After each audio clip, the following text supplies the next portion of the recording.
I want to talk a little bit about so one thing I love about the weekend, and this was true about my non-crucible weekend, is the mystery. There is mystery, meaning Mhm.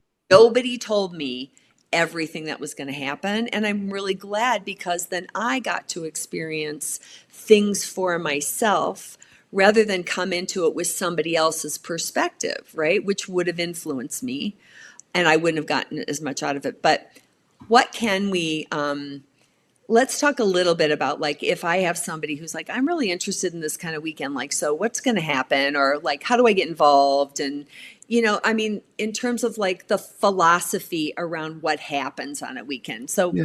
what are you willing to talk about that can whet everybody's appetite? But again, if you're listening, I don't want to tell you every piece because I want you to go experience all these things for yourself. Yeah. And that's why we don't tell you everything. It's not because there's some big sacred or cult or anything like that. It's around your experience, right? Right. Well, our weekends are a set of experiences.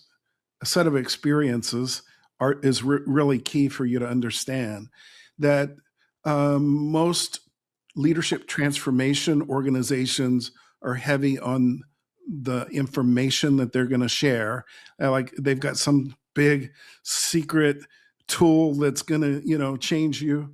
And most people that I've met in my life already know the kind of leader they want to be, the kind of person that they want to be. Mhm. They have some clarity around what they want to do, but what gets in the way is a stuff between the ears that keeps tripping them up. It's the patterns of behavior that whenever they do it, they go, "That's not me," or "Why did I do that?" or whatever. And it is experiences, not more education, not more information, that's going to uncork that piece for you to Mhm. help you discover what's driving that, and also to do some work around cleaning that up. So our weekend is experiences from the first moment you roll up to the gate at the retreat site until you leave on Sunday. And yes, there are some teachings, but they're short. Mhm. And and there's not much recreation, but there'll be some physical challenges.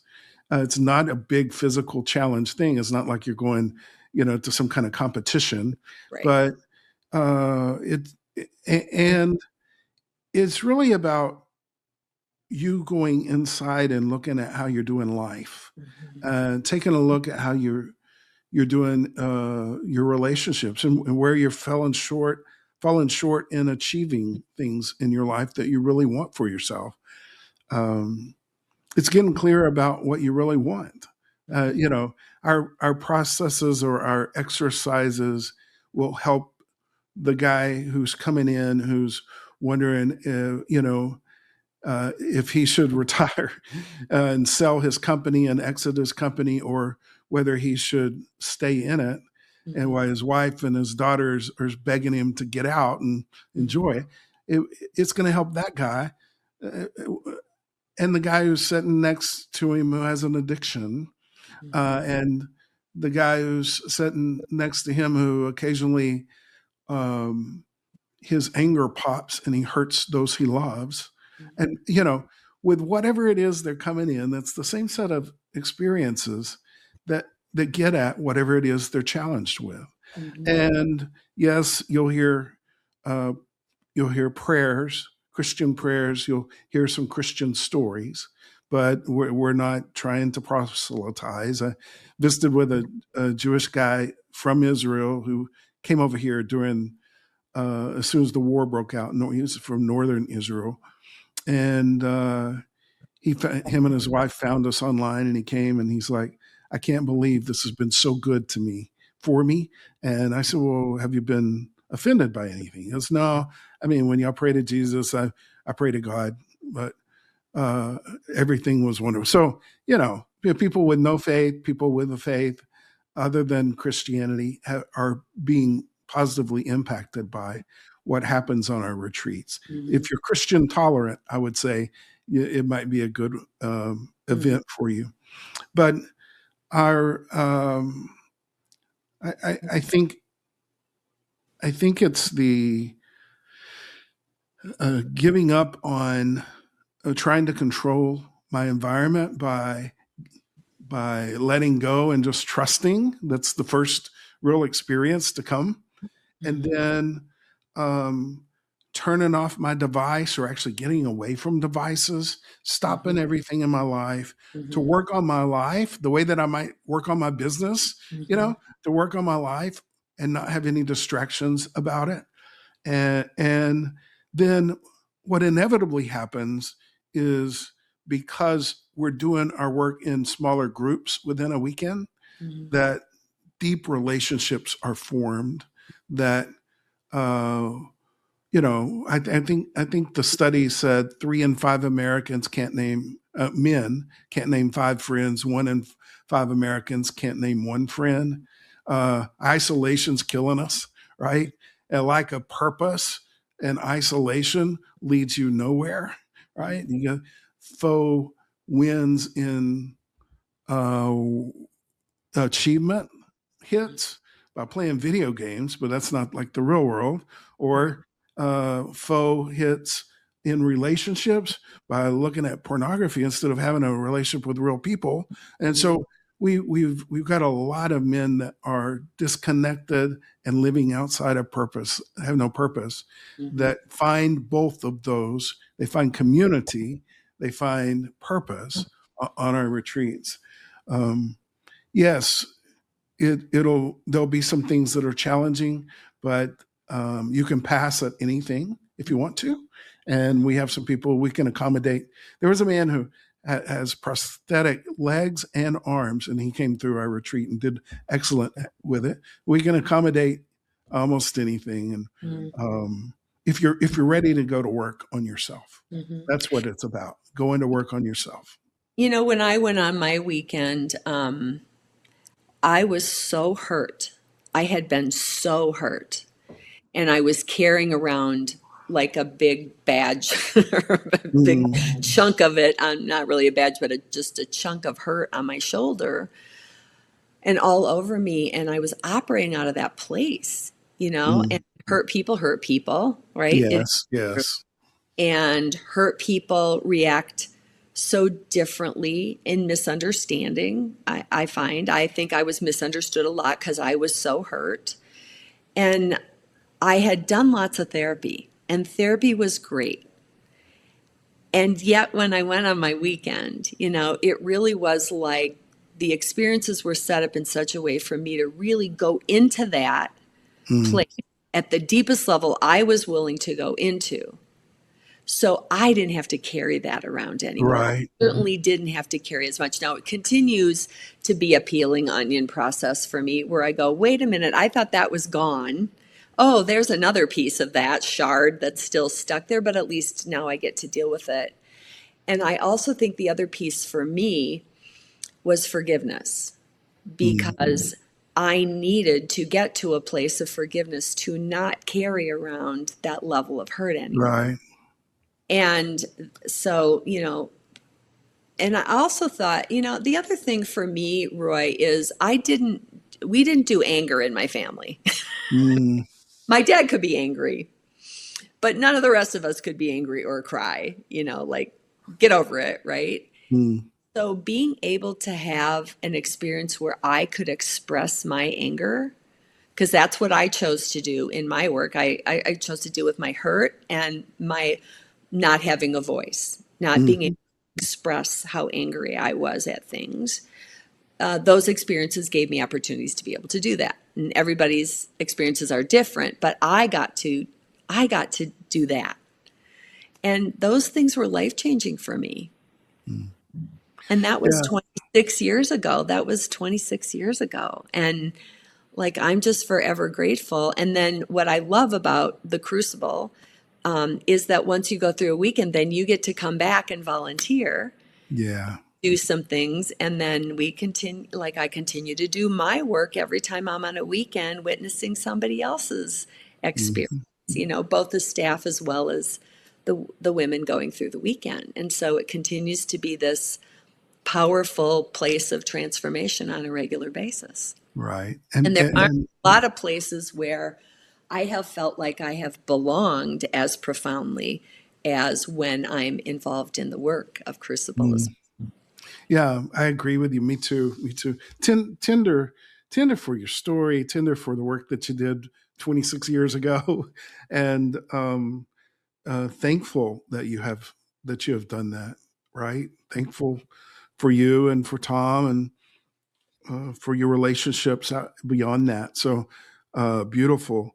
I'm reminded that everybody's work is a little different, right? And yet I've never seen this work not work if a person will take a step toward Yeah. it and Yeah. do it. I have a friend from college who I started inviting um, as soon as I went through my weekend. And about 5 years in, I said, I think I'm going to stop inviting you. He said, no, no, no, keep inviting me. It's going to work out on my schedule. And and so 10 years later, he finally came through the retreat and he said the same thing that a lot of different people have said is like, I didn't, I'm so thankful that I came. I only regret that I didn't come 10 years ago or Sooner. Yeah. earlier. Right. I got this in my 40s. I would have loved to have gotten it in my 20s. And what an opportunity. I'm so grateful for the opportunity to get to do my own work and then also help others, as we try to expand this and grow. My sister, my daughters, except for, and my mom have all been Mm. able to, and I got to staff all of those weekends. Oh, wow. That's And special. I will tell you, like you said, everybody gets to work on whatever they want. And I will tell you one thing my mom gave me permission to say, Mm. because I got to witness her work, and she worked on joy. Oh, So wow. it's not always painful, like we're giving this impression, Yes. right? For her, it was stepping into that. And she said, I give you permission to share that because she wanted people to know that it could look very different for every single person. And I have that gift of going through that. She's no longer here, but of Mm. that, and it changed our relationship Yeah. and the relationship with my sister and my daughter. So it becomes a family affair. I know we have a family in the Denver area, and I think like the mom and the dad and the kids, and like I just look at what they're creating in terms of the legacy for their Oh, family. for sure. And Yeah. it's so incredible. It's so incredible what I see when I'm with them and how I feel when I am with them in terms of their work in loving one another. Like you can Hmm. tell it's deeper because they've all gone through an experience, not together necessarily, but a similar experience. So they have a common language and, things to share with one another. So, Well, it certainly can become a lifestyle, right? This being aware of how you're showing up in life and doing those things on purpose to continue to grow. Look, I think in Scripture there's Paul and Peter in another place talking about maturing in your faith or working out your own salvation or whatever other ways of saying this kind of like hard look at how you're doing life. And um, even though prophets would say, search me, O God, and show me. This is um, not discipleship the way that you would have it at your church, but certainly the working out of things that's keeping you from being the kind of person that you want to be, mhm. who you want to be at your core. And the only way to really do that is to do it in community, not outside of community, in community, and uh, and to stop everything, all the distractions, so you can take a look from the outside of your life, right?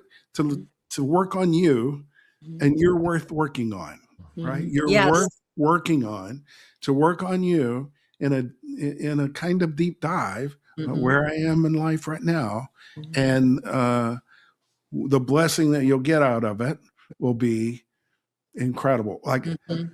it's rare that we have someone who leaves our weekend and tells us they had a horrible experience or they had a problem with the experience. So it's very, very rare. I'm Yeah. thankful for that.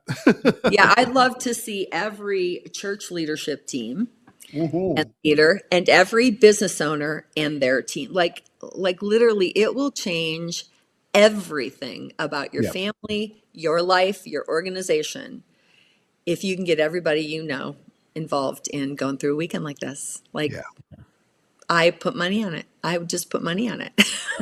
You Oh, know? I've done that with friends. I've said, if you go, like you go ahead and pay, but I'll give you a money back guarantee. If you Yeah, don't yeah. have a good experience, I'll write Get you a back. check. Yeah.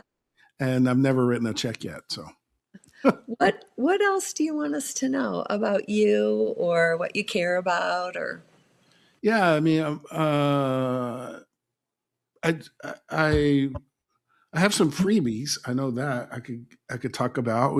I wrote this book last October. There it is, Unstuck: 7 Steps to Break Free and Live Courageously. If you read the book, it doesn't change anything. But if you read the book and do what's in it, it yes, will change a things. great book. And Yes. and so I'd encourage you to check that out. If you want to get it, you can find it on Amazon or whatever. But if you want to get it for free, there's a free ebook online at thecrucibleproject.org. And if you're, we did put together a men's small group curriculum based on it. It's video based. So you could also pick that up at thecrucibleproject.org/unstuck. And all of that's for free there online. So if you Um, were like even in like a small group or something, you could look at doing that together. yes. Okay. Yeah, I'm watching the video. Hmm. It's video based, so there's a leader's guide that's free there on that page too. So how to set it up, and then to run that video that's out on YouTube, and then the discussion questions for that session. So really helping men break out of isolation and move towards connection, and then help. The book itself isn't written just to men. But it's about working out the things that I'm afraid that keep me stuck in my life. So, um, yeah, so that's available. We also, if you sign up for that, we'll send a little like thought devotional, I guess you'd call it, once a week in your email. If you want that, you can sign up there at thecrucibleproject.org. And then the list of all our retreats that are scheduled are there as well. You can sign up for coaching too. We have about 60 Crucible certified coaches. And so um, if you can't wait till a retreat and you want to get started there, that's a good place to start. And So then that's do people someday do coaching after they've gone through a retreat also? yes. Okay. Coaching, our 2 year program actually has 4 retreats over 2 years. Plus, you're in it's the same cohort of like 8 to 12 folks who are meeting 3 times a month, 3 times a month, and then they get a personal coaching call each every month. So And that's just for men right now, right? right now, by the end of this, well, in less than 12 months, we will launch the Yay. women's version. They're figuring it out, but Great. yeah, so really excited about that. And then on the other side of the retreat, we have groups. Some of them are free, some of them are with a trained facilitator, so there's a fee involved. But we want everyone to have access to all of our programs and services. Roy, if somebody wanted to speak with somebody more, I know you guys were doing like a Zoom or something. I mean, how would somebody, if they wanted to just speak somebody one on one, go about that? Is that possible? Yeah, the contact form on our website or the crucibleproject.org/contact us is an easy way to just start the conversation. You can schedule a call if you want, us to call you, or uh, what will usually happen is if someone signs up there for some kind of contact, we'll find someone regionally close to you to have that conversation. One of our regional leaders, um, as best we can, and we want you to find someone near you. So yeah, it's real easy to track us down. Yeah, I love that because sometimes people have questions, that they want to Yeah, speak to somebody one on one. I think that's great. I'm available. You guys have all my yeah, contact information, so I'm happy. One cool thing to note too is like you can go to an initial weekend anywhere. So if you want to like travel to Africa or Australia or the East Coast or the West Coast or whatever, right. Denver, you can go anywhere, which is fun too. Be able to do that, and then we have second level weekends beyond just the first one. So once you've gone through an initial one, then there are other weekends that you can participate in so that we can continue our growth. I have my last one that's currently offered that's coming up for me in August. So I'm excited to Awesome. have gone through all of them. Well, they're so good. I mean, our we call it the dark side of leadership. There's a book named that now, but it was called Dark Side of Leadership 20 years ago. But the Mm, Dark Side of Leadership weekend is probably the absolute best business transformation training I've ever seen. It is just like it is so good. Just its itself, and all of them are good. But that mhm. one, there's nothing out there in the market Yes, anywhere uh, right. like it. And um, people who have been in the coaching and personal transformation business for a long time who have experienced that are blown away. So, Yeah, yeah, yeah. It sounds kind of scary, dark side of leadership, yeah, and it's like really Darth Vader shows up. Boom, having boom, gone boom. through that, it's really powerful. It's just Yeah, it is certainly one of the best leadership experiences, if not the best I've ever gone through as well. So yeah. I really appreciate all this time you've given us today. And I have to tell you, like when you were talking about being a kid and having people come up and want to spend time with you, is having spent time with you Hmm. personally. Some of you don't know, but I had the leadership team come out and do coaching with our horses and experience with our horses, which is another aspect of personal transformation that is really cool. And especially with the people that, are on this team, it was just incredible to be involved in. But It's having such a spent wonderful time, day. well, Yeah. and having spent Yeah. time with So, you and Deborah, I can just see why you guys are you when I am with you, I feel like I'm wanted. mm, And we, both of you made me feel that way. And so I can see how, like, just even the time you called me and like just hearing your voice, I'm like, man, this is a guy who knows how to invite people into an atmosphere and into a relationship better than anybody oh, that I've ever met. And so, it's always just such a pleasure and a joy and an honor to be with you. And I really appreciate you taking time. you bet. You bet. Sandy, you're such a delight. And I want to encourage you. There was a gap between, I think I ought to launch this podcast. I feel like I need to launch this podcast. I have a call to do this podcast. And when you actually got it going, and um, uh, that gap is where most people stop. And so you are courageous, and um, yeah, I think purposeful, I think would be the word too. That you had the idea or felt the call or however you want to say that, and you got into action on it. Very few people do that. So way to go. Thank Well, you. thank you. I do like my goal is that someday when I'm gone Mm, and people show up in whatever way they might show up, whatever way my family decides to do that, that if they said, what was she known for? And that they would say, she didn't just love well by doing good, she did it. And I yeah. do ask myself that every day, like, what does my day look like today? In talking with Roy, I'm going to sing for a group of people at a retirement home. I'm going to go to the grocery store. And those are all opportunities to live out what I'm talking about is like how in that experience with my husband, with my animals, like in life, Right. How do I love well by doing good? And I hope that people start asking themselves that every day, like in every circumstance, is like, how can I actually do that? Because we can. And I believe that Yes. changes the world. I do. I believe it changes the world when we love well by doing good. So Go thanks for Sandy, part go. of it. And audience, I'm going to ask you, like every time, what are you going to do today and this week and till the next time we're together to love well by doing good? I want to hear the stories.